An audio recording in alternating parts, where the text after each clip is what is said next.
Olá, meus amigos do nosso canal, o Aluno Aprovado, sejam todos bem-vindos. Nós vamos iniciar hoje mais um vídeo, né? Mais uma das nossas aulas de história, muito interessante. E eu espero que você esteja gostando aí das nossas aulas, dos nossos vídeos. Compartilhe aí os nossos vídeos, se inscreva aí no nosso canal, tá? Convida aí amigos, outros alunos para estudar, aprender aqui conosco.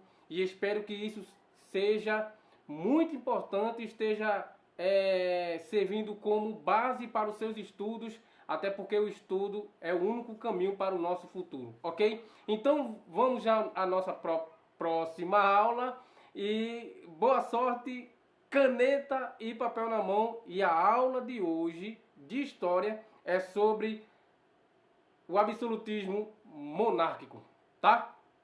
Boa sorte, papel e caneta na mão. Bons estudos. Bom, vamos lá.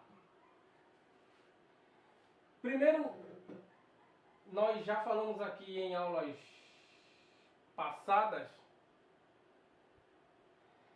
sobre o que é o absolutismo, tá?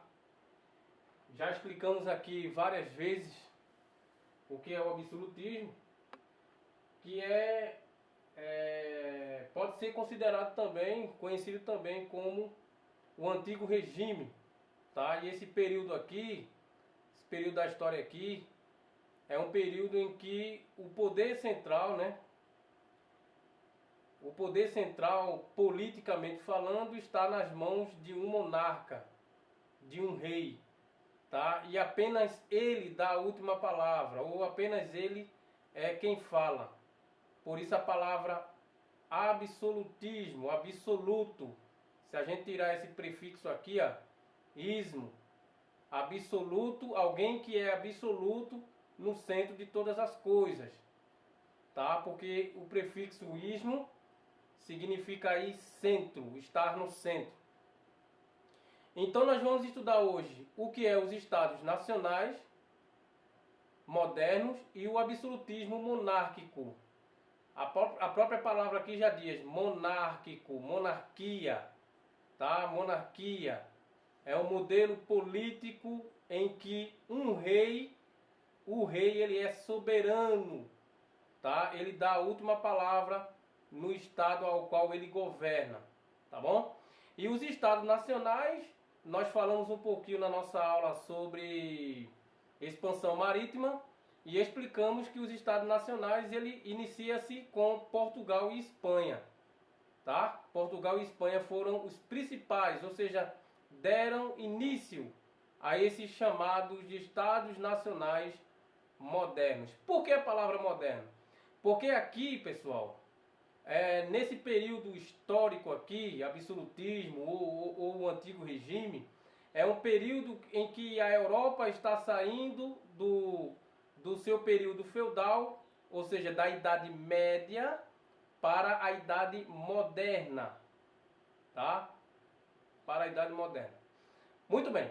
Então, sem muitas delongas, vamos continuar a nossa aula. Eu vou ler aqui esse pedacinho aqui para vocês. Possa ser que vocês aí estejam enxergando, estejam vendo aí no vídeo, está bem pequeno aí para vocês. Eu vou ler essa partezinha aqui que é muito importante isso aqui.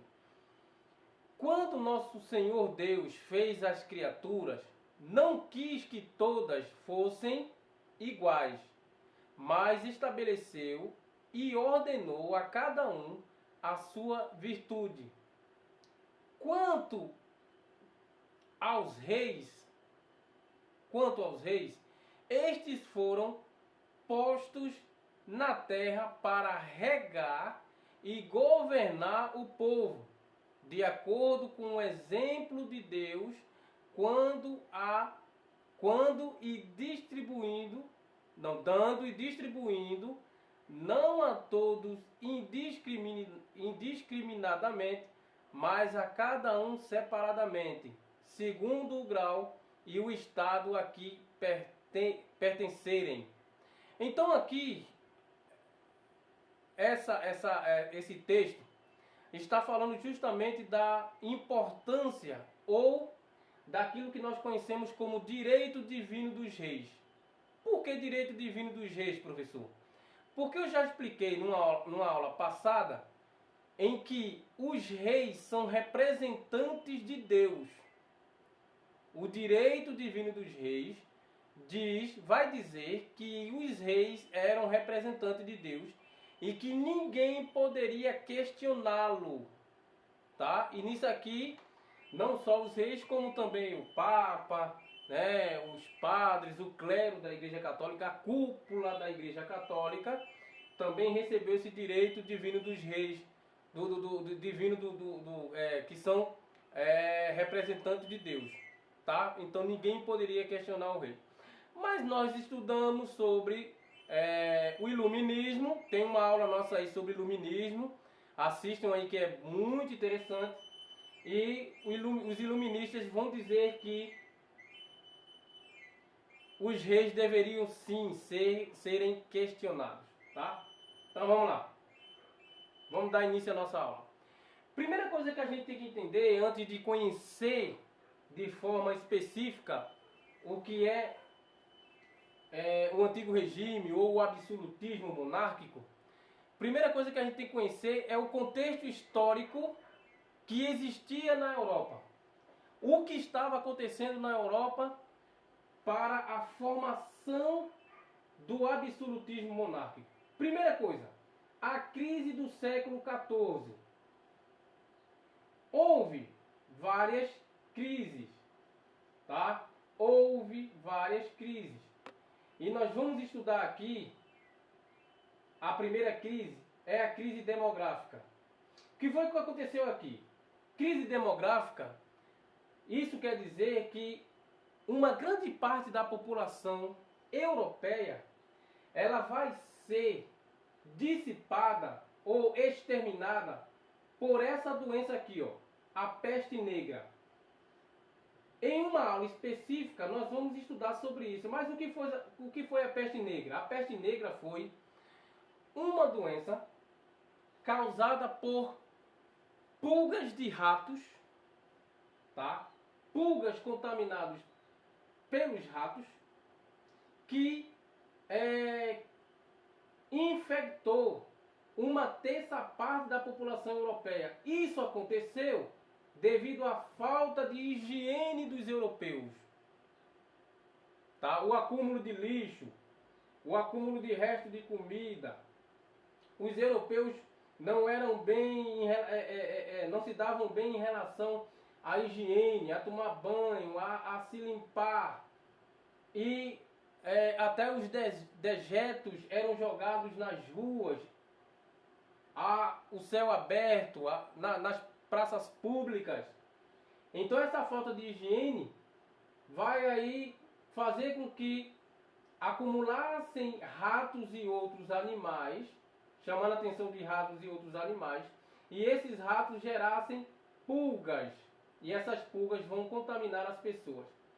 Mas não foi só a peste negra que trouxe uma crise demográfica, foi também as guerras feudais. O período feudal, ele vai ser marcado por vários conflitos, várias guerras, tá? Os senhores feudais vai ter aí muita preocupação e muita dor de cabeça em relação a proteger as suas terras. Lembrando que no período feudal existia até um acordo entre os suzeranos e os vassalos, que os suzeranos davam um pedaço de sua terra, ou seja, do seu feudo, em troca da proteção dos vassalos. Os vassalos teriam que proteger as famílias dos suzeranos, ou seja, dos senhores feudais. Tá? Isso é muito importante. A segunda crise, uma crise econômica, que se deu através da redução da produtividade servil, aumento dos impostos e dos preços dos alimentos e superexploração camponesa. Redução da produtividade servil.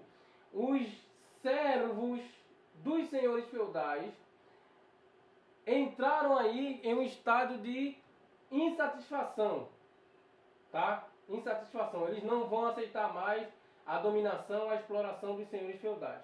Aumento dos impostos quer dizer que na Europa a grande parte da população pagavam altos impostos. Altos impostos. E a gente vai ver aí, mais à frente, na divisão da sociedade europeia, qual era a classe que pagavam esses altos impostos. E outra coisa foi os preços dos alimentos que subiam de forma desenfreada. Tá? Os trabalhadores, os pobres, além de pagarem altos impostos, não tinham dinheiro sequer para comprar os alimentos porque os preços eram altos. E por último, a superexploração camponesa, tá? Os camponeses são os trabalhadores, que é a última classe da divisão social da Europa, da Idade Média. Então o que acontece aqui? Esses camponeses, quando se fala superexploração, vai dizer que eles que vão pagar esses altos impostos e que nem sequer vão ter dinheiro para comprar esses alimentos que os preços são altíssimos. E outra crise, a última crise, foi uma crise social, que se deu através da superexploração camponesa, que gerou altas revoltas sociais. Tá? Graves revoltas, graves conflitos sociais. Tá? Isso é muito importante. Aqui nessa parte aqui, se você der para enxergar direitinho, eu vou ler para vocês aqui, que isso aqui é o resultado dessa crise aqui, ó. O resultado da crise do século XIV na Europa. As revoltas camponesas nos feudos da Europa Ocidental ameaçam a hegemonia da nobreza e da igreja e levam à contestação dos privilégios de nascimento gerados pela divisão estamental. A gente vai ver, vai estudar o que significa isso aqui, a divisão estamental, tá? Então, as revoltas camponesas, ou seja, as revoltas sociais, os conflitos sociais da Idade Média, vai levar aí, vai ameaçar aí a hegemonia da nobreza e da igreja. Lembre-se que as duas classes que viviam sob esses impostos, que viviam desses impostos pagados pelos trabalhadores, eram a nobreza e a igreja. Ou seja, eles tinham todos os privilégios desses impostos aqui, ó. Tá? Isso é muito importante explicar isso aí. Bom, agora eu chamo a atenção de vocês para a divisão estamental. Como era dividida a sociedade na Europa? Tá? Primeira divisão, primeiro modelo de pirâmide social feudal. Nós temos aqui a pirâmide feudal. Como era feito? Esse aqui é o rei. Esse é o rei. Esses dois aqui, isso aqui eram os soldados. Esse era o nobre e esse aqui era a cúpula da igreja. Esse é o papa e esse está simbolizando aqui padres, bispos, abades, monges e assim por diante. Faz parte da cúpula da igreja, esses dois aqui. Esses são os nobres e esses são os soldados. E por último, são os vassalos. Ou seja, por último, são os trabalhadores.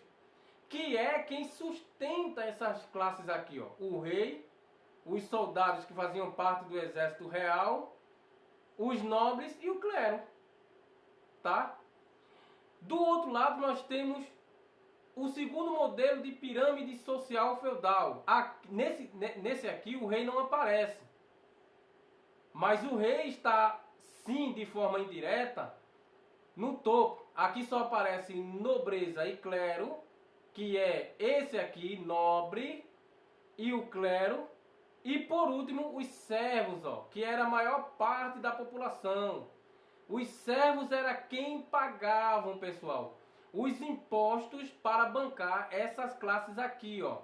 O rei, a nobreza e o clero. Tá? Por isso que geraram e gerou várias revoltas, vários conflitos. Tá bom?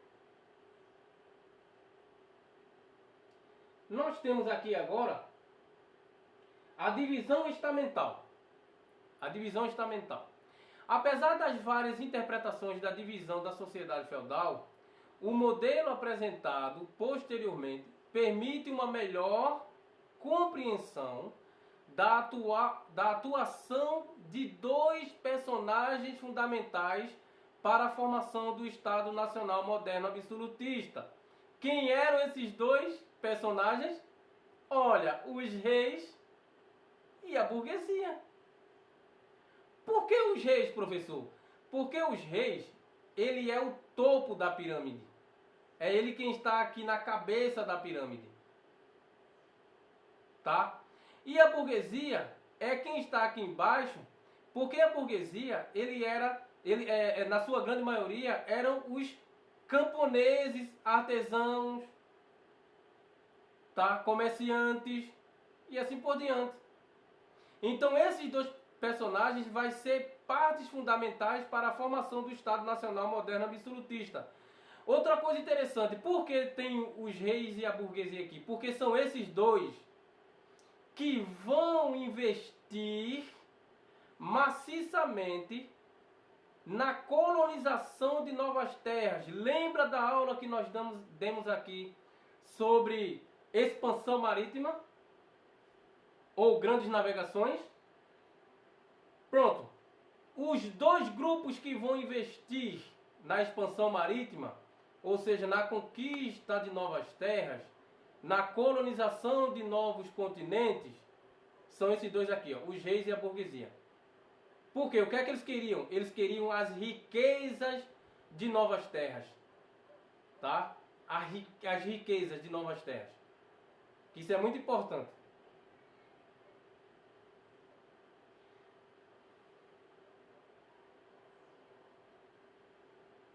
Vamos lá. As configurações sociais.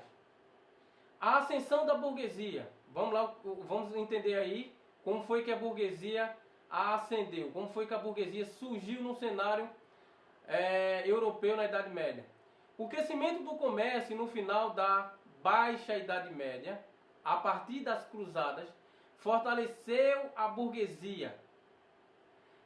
Sua demanda histórica nessa transição para a Idade Moderna estava associada à unificação monetária. Unificação monetária aqui é dinheiro, ó. Isso aqui é dinheiro, money. Dinheiro em inglês. Unificação monetária, unificação fiscal, ou seja, só os burgueses poderiam fazer parte dessa fiscalização das transações comerciais, tá? Do crescimento do comércio. Unificação territorial, os burgueses queriam territórios apenas para eles, que fossem integradas ao território europeu. E a unificação administrativa, eles eram a parte principal da administração, das colonizações e das riquezas geradas pelo comércio. A ascensão dos reis, figuras banalizadas na estrutura descentralizada do feudo, passaram nesse período de transação a projetarem possibilidade de centralização do poder para suprir as carências das aristocracias senhoriais dos feudos. O que quer dizer isso? Quer dizer o seguinte, que a ascensão dos reis, dos absolutistas, dos monarcas, vai fazer o seguinte, vai gerar uma estrutura descentralizada do feudo, ou seja, eles não vão participar, eles não vão tomar partido dos feudos, das propriedades de terras, porém, eles vão fazer parte de uma transação que vai projetar uma possibilidade de centralização do poder em suas mãos. E é aqui que nasce o absolutismo. O que é o absolutismo de novo, professor?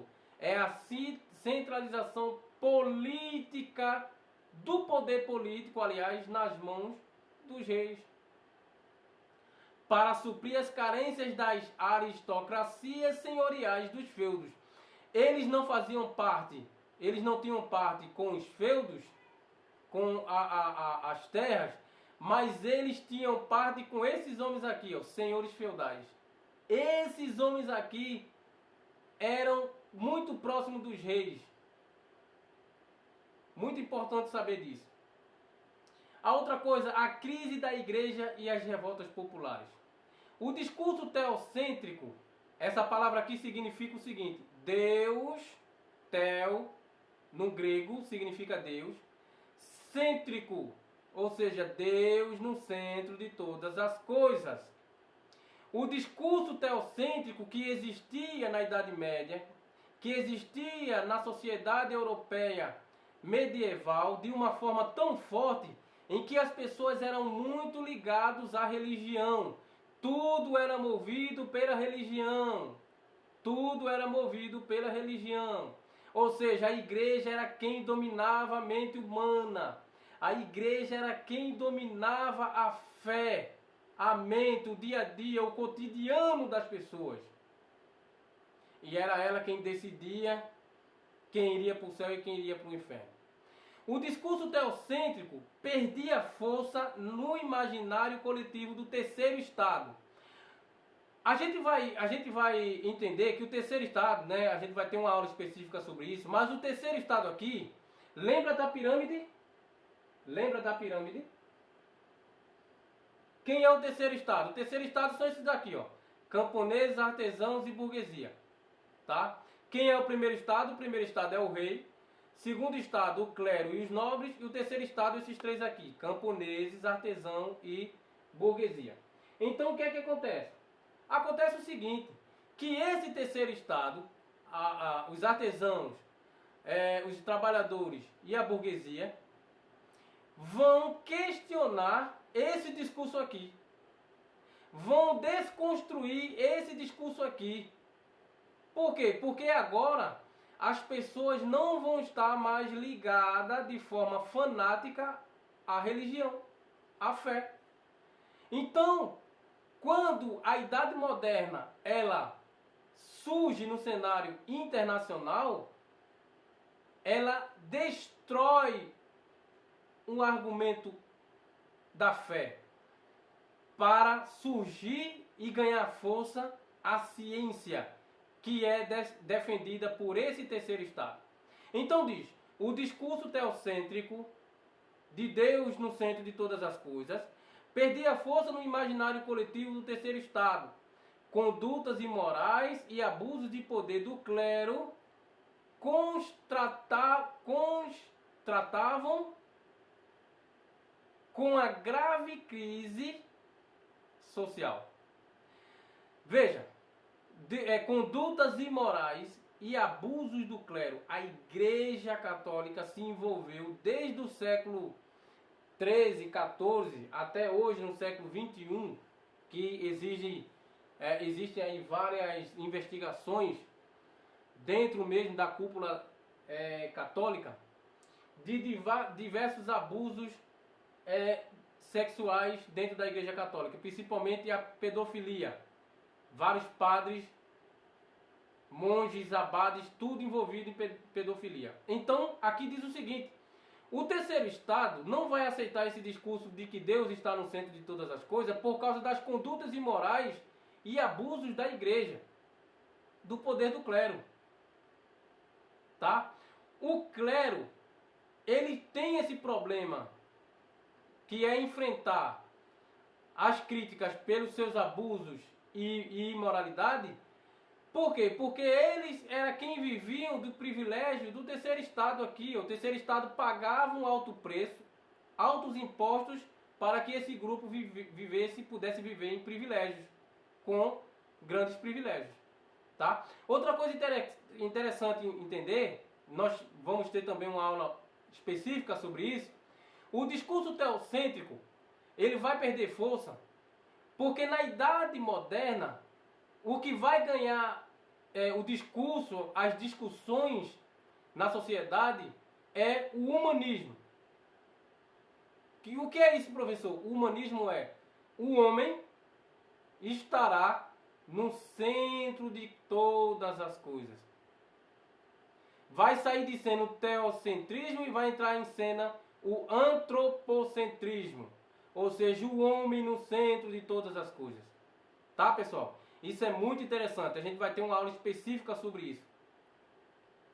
Era preciso reprimir os levantes e rearranjar o discurso ideológico da autoridade em diversos territórios. Ou seja, era preciso reprimir os levantes e formar um novo discurso em relação à teologia católica. Porque a teologia católica vai perder força aí na chegada da Idade Média, da Idade Moderna, aliás. Vai perder força, tá? As pessoas vão poder aí questionar o poder do clero, a autoridade do rei, a autoridade da igreja, a exploração clerical sobre os mais pobres. Isso é muito interessante. Temos aqui, em segundo lugar, a nova estrutura social com o absolutismo e conceito. Vamos lá. Temos aqui, bem pequenininho aqui, não sei se vocês dá para enxergar, mas eu vou ler para vocês. Proteção mais privilégio. Aí vem aqui, nobre, senhor feudal, poder e rei. Presta atenção, o rei vai ter proteção e privilégios dado pelos nobres e senhor feudal, que vai delegar a ele todo o poder. Tá? Outra coisa que o rei vai ter direito, unificações mais mercantilismo. Mercantilismo tá se referindo aqui à liberdade econômica, às transações mercantis, tá? O início das transações de mercado, liberdade de mercado. Então, quem é que vai dar esse poder ao rei? Unificação mais mercantilismo. Os burgueses, que por sua vez tinham empréstimos e impostos dado e autorizado pelo rei. Veja como tudo, veja que nessa configuração aqui, nessa estrutura social aqui, você não encontra o trabalhador, né? Impressionante. Você não encontra a terceira classe, você encontra a primeira classe, que é o rei, primeiro estado, aliás, que é o rei, o segundo estado, que é os nobres, tá? E o terceiro estado, que é a igreja, aliás, o segundo estado, que é os nobres, e a igreja está aqui de forma implícita, explícita, não está de forma implícita, mas está aqui dentro, porque a igreja vai conceder poder ao rei também. E aqui encontra-se a burguesia, que alguns deles faziam parte da terceira classe, mas esses burgueses aqui eram aqueles que recebiam ajuda do rei, ó, empréstimos e impostos. Deu para entender aí? Então, definição da nova estrutura. Forma de governo baseado na centralização política monárquica e na unificação territorial, na qual a vontade pessoal do soberano, ou seja, do rei, é determinante para a organização da sociedade. É ele quem vai dar a última palavra sobre tudo. Esse aqui não tinha autoridade, apenas vivia de privilégios, dos impostos dos trabalhadores, mas concedia poder ao rei, concedia proteção, tá? E privilégios também. E esses aqui, que eram alguns dos que deveriam estar do lado dos trabalhadores, mas ficaram do lado dos reis. Por quê? Do rei por quê? Porque recebia empréstimos e impostos também. Tá? Então, essa nova estrutura social é uma forma de governo baseada na centralização política monárquica. Todo poder aqui, toda a centralização política vai estar nas mãos desse cara aqui, ó, do rei. Por isso a palavra absolutismo. Todas as vezes que você lê essa palavra absolutismo, antigo regime, está se referindo ao poder central na mão desse cara aqui. Tá? Muito importante. Vamos lá. Continuando. Temos aqui, no terceiro, características gerais. Quais eram as características gerais do absolutismo monárquico? Centralização política nas suas mãos, centralização do poder político nas suas mãos, hereditariedade do poder. O que é a palavra hereditário, professor? O poder passaria do rei para seu filho, do seu filho para seu neto, do seu neto para seu bisneto e assim por diante. A unidade monetária, ou seja, o rei ficaria responsável por toda a arrecadação de impostos. A unidade fiscal era ele quem fiscalizava a arrecadação de impostos. A unidade jurídica, a justiça deveria estar do seu lado, tá? Lhe dando mais poder e autoridade. E a unidade territorial. Já que os senhores feudais, o feudalismo vai perder força. O feudalismo vai perder hegemonia. E os senhores feudais vão perder suas terras, entre aspas, claro que não foram todos, mas a sua grande maioria vão perder suas terras.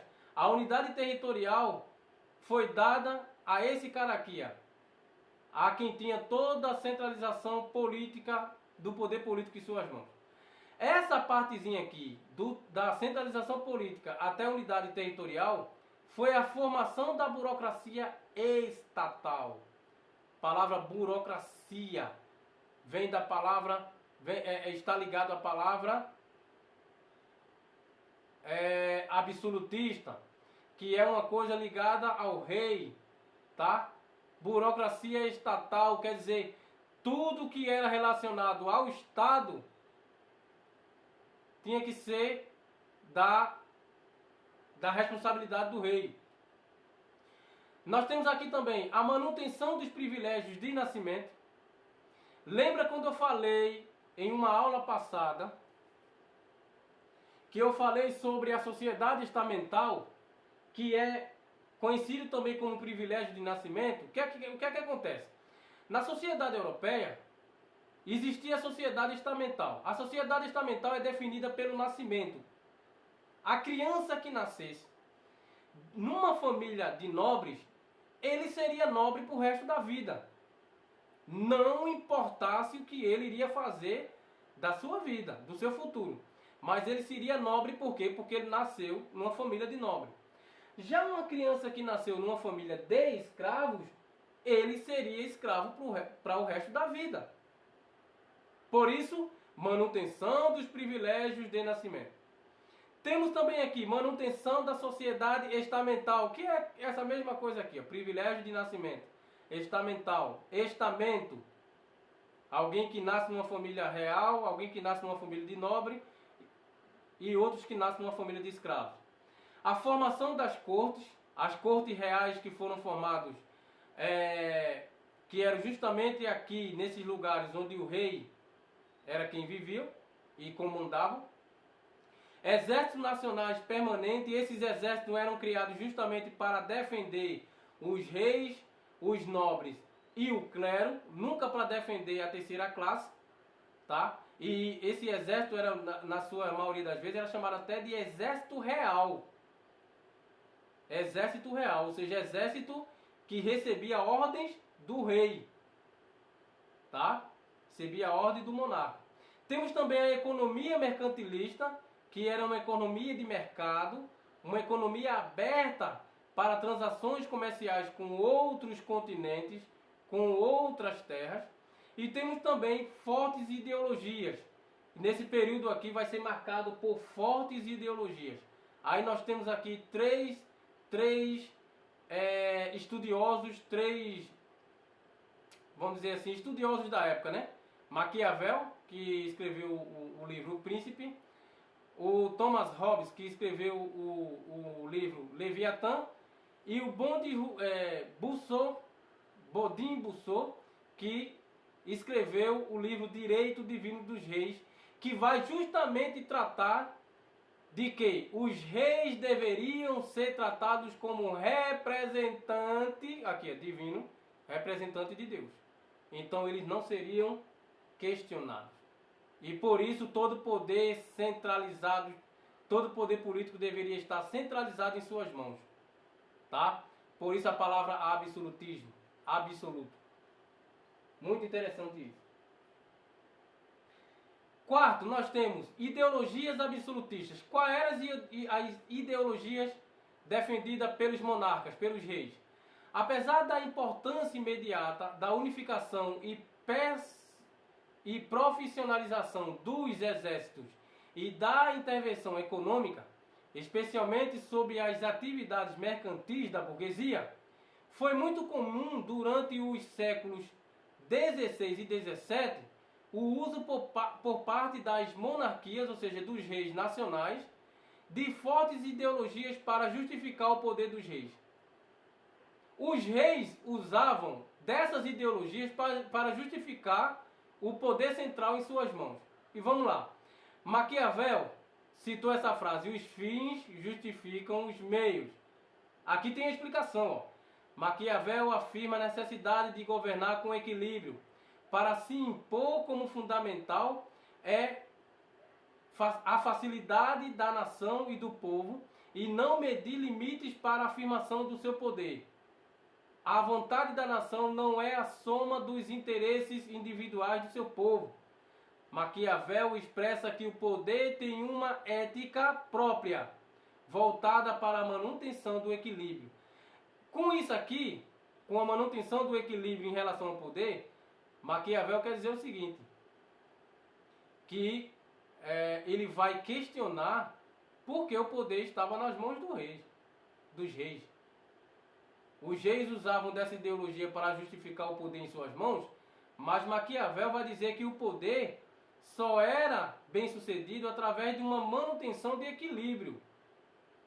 Ou seja, o rei deveria partilhar ou compartilhar essa autoridade e esse poder junto com a sociedade. E a sociedade tinha que ter parte nas divisões políticas dentro da sociedade europeia. Nós temos aqui também, já falando sobre isso aqui, nós temos também aqui, aliás, voltando um pouquinho, sim, ainda continuando sobre as ideologias absolutistas, Thomas Hobbes, ele diz o seguinte: o homem é lobo do próprio homem. O homem é lobo do próprio homem. Essa palavra lobo aqui, ele cita como o seguinte: o homem é o dominador do outro homem.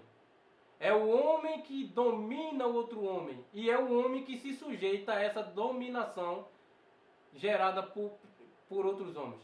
Aí diz aqui: em sua obra, intitulada de Leviatã e datada de 1651, Thomas Hobbes rompeu com a secular relação entre política e religiosidade e buscou justificar a necessidade da existência do Estado e deste ser absolutista, mediante a desvalorização da natureza humana, isto é, só o poder real poderia dar ordem às sociedades e evitar o caos que naturalmente o homem busca, se não limitar sua liberdade.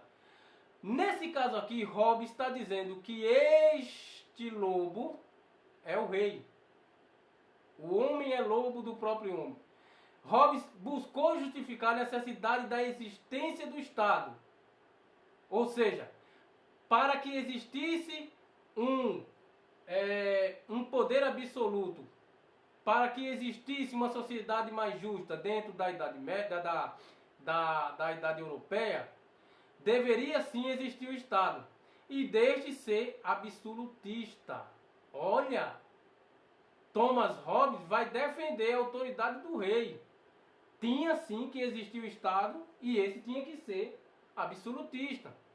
O poder político central deveria estar nas mãos dos reis, mediante a desvalorização da natureza humana, isto é, sobre o poder real poderia dar ordem às sociedades e evitar o caos que naturalmente o homem busca, se não limitar sua liberdade. O rei, segundo Thomas Hobbes, o rei foi posto na sociedade para limitar a liberdade do homem. O homem não tinha liberdade para nada. E Hobbes vai dizer que o rei e o Estado era constituído para limitar essa liberdade. Sem a presença desse Estado de forte atuação, as individualidades inviabilizariam a convivência social, na medida que gerariam um estado permanente de destruição e desequilíbrio, um estado de guerra que, segundo o teórico inglês, seria inerente à humanidade. Então, a falta de limite à liberdade do homem ia fazer com que o Estado se tornasse em desordem, um estado de guerra. Tá? Entraria em um estado de destruição. Então Hobbes vai defender que o Estado realmente tinha que ser absolutista para limitar a liberdade deste homem aqui. Ó. Então o homem é lobo do próprio homem. Esse lobo aqui, segundo Hobbes, tinha que ser o Estado.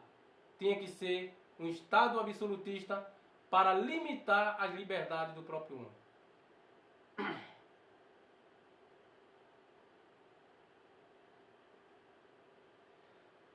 Hobbes também, quando cita essa frase, o homem é lobo do próprio homem, está aqui a capa do livro que ele escreve.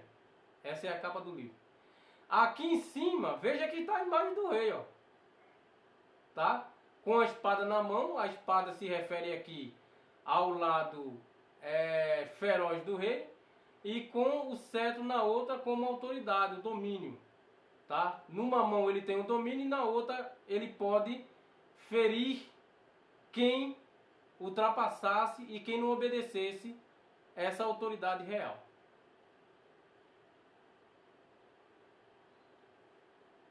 Ainda sobre ideologias absolutistas, Bodin, conhecido como Bossuet, ou Bossuet, diz o seguinte: o poder do rei na terra representa o poder de Deus no céu. Voltar-se contra o rei na terra é voltar-se contra Deus. Lembra do direito divino dos reis, que eu expliquei para vocês que esse documento vai dar ao rei a ideia de que ele seria representante de Deus na terra?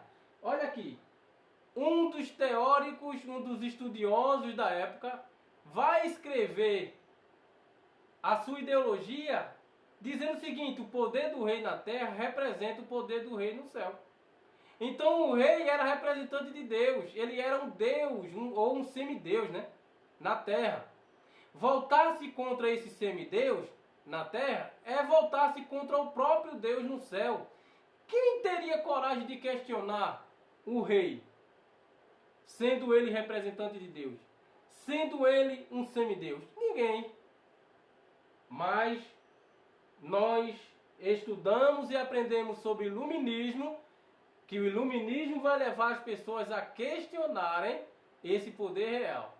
Principalmente o iluminismo vai dar base aí para a Revolução Francesa, que nós vamos estudar de forma específica, e vamos ver que os franceses é quem vai iniciar, ou seja, dar o pontapé inicial no questionamento do poder monárquico, tá? Derrubando aí Luís XVI e sua mulher Maria Antonieta. Tá? Nós vamos estudar isso na Revolução Francesa. E Hobbes ainda continua: afirmava que o poder do rei emanava do poder de Deus e que, portanto, não se submeter às suas decisões era, antes de tudo, um erro perante a vontade divina. Os franceses estavam transferindo o discurso usado por séculos pelo clero para a afirmação do poder real, buscando uma sacralização da imagem monarca. Ou seja, os reis vão se tornar aqui uma imagem sacra. O cara vai se tornar um santo. O cara vai se tornar um semideus. Vê que coisa interessante. Apesar da teoria ser francesa, certamente foi na Inglaterra, através do anglicanismo, que tivemos o maior exemplo de sua aplicação. Uma íntima relação entre o exército do poder político e a autoridade religiosa oficial. Então, segundo Bodin, Bossuet, o poder do rei vinha do próprio Deus, portanto o rei era a imagem de Deus na terra e não podia ser questionado. Isso é muito sério, gente. Isso é muito sério. Economia mercantilista. Como era a economia mercantilista na Europa? Vamos lá. Conceito e noções gerais da economia mercantilista.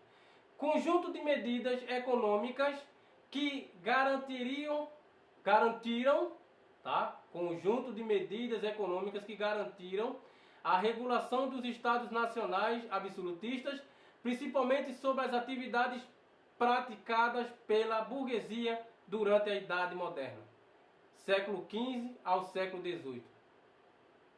Através do mercantilismo, os estados nacionais garantiam os recursos para sustentarem as cortes, os exércitos e os privilégios de nascimento.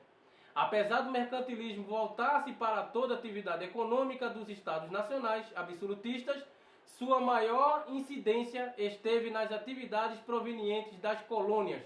Das colônias aqui está se referindo aos continentes, aos países colonizados que seriam mais no futuro, né? Séculos XVI, XVII, XVIII e assim por diante. Porque o Brasil foi descoberto e colonizado a partir do século XVI. Tá? Isso é muito importante. A América no final do século XV e o Brasil no século XVI. Então esse é o conceito e a noção geral da economia mercantilista. Tá?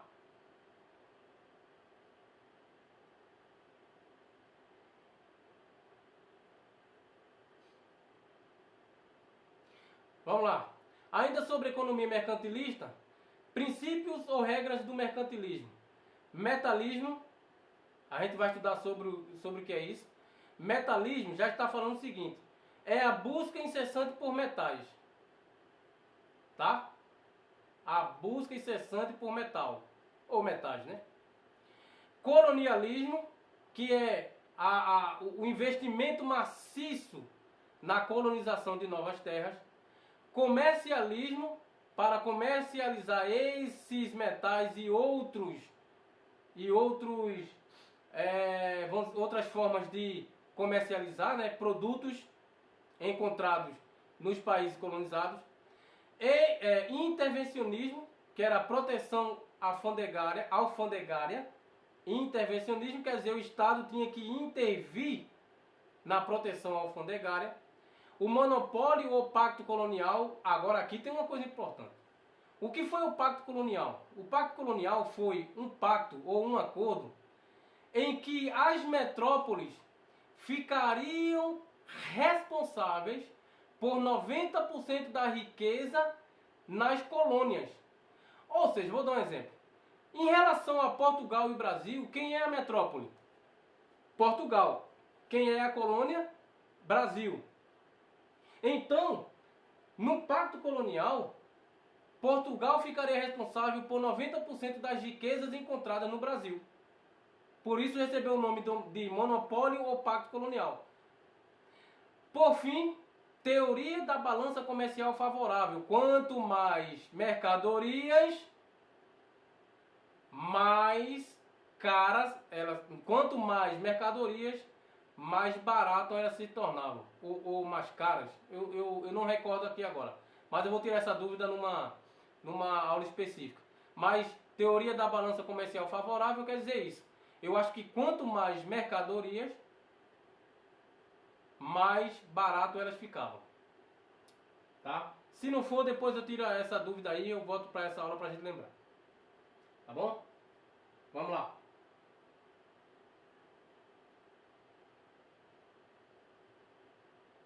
Ainda sobre a economia mercantilista, observações gerais. A história do mercantilismo teve, assim como a história do absolutismo monárquico, muitas variações. O metalismo, que era o bulionismo, foi a prática principal durante os séculos XVI e XVII, fazendo das potências coloniais ibéricas, ou seja, Portugal e Espanha, as mais ricas do período. Por isso, Portugal e Espanha se tornaram os principais estados gerais, estados nacionais. Atrelada ao metalismo, outras práticas comercialistas como a venda de especiarias e o tráfico intercontinental de escravos faziam parte das metas europeias por uma balança comercial favorável. Um dos maiores expoentes do comercialismo foi a Holanda, desprovida de muitas colônias buscou intermediar o máximo possível de relações comerciais para buscar benefícios econômicos naquele contexto histórico.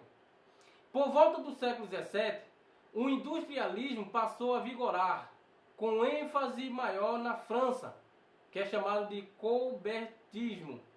A Inglaterra, na França e Inglaterra, na França e Inglaterra.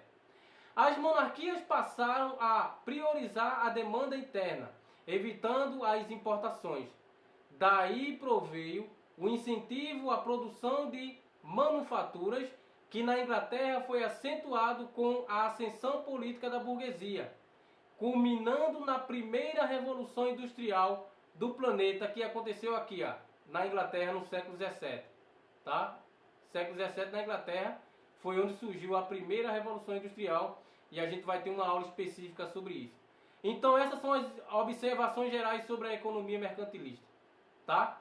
A venda de especiarias e tráfico intercontinental de escravos fizeram parte na importância do mercantilismo para a economia europeia. O esquema didático, eu não vou ler isso aqui para vocês, porque está muito pequeno aqui, talvez vocês não enxerguem aí no vídeo, mas no centro aqui está o mercantilismo. E aqui está todo aquele que é derivado dele, ou seja, todo aquele que fez parte da importância do mercantilismo na economia. Tá bom? Casos específicos. Gente, eu vou parar por aqui. A gente vai continuar isso na próxima aula. E lembre-se que a gente parou aqui na parte 6, que eram casos específicos do assunto sobre as monarquias absolutistas, tá? E os estados modernos, tá bom? Então, pessoal, eu agradeço a atenção de vocês. Até a próxima aula. Vamos dar continuidade a essa aula muito importantíssima. E continue aí no nosso canal. Obrigado pela sua atenção. Se inscreva no nosso canal, compartilhe aí nossos vídeos e convide mais amigos para estudar conosco. Lembrando, falamos nessa aula sobre as monarquias absolutistas, tá? E os estados modernos nacionais. E os estados nacionais modernos, tá? E paramos na parte 6 do nosso assunto. Até a próxima aula, se assim Deus quiser. Tchau, pessoal. Obrigado por tudo.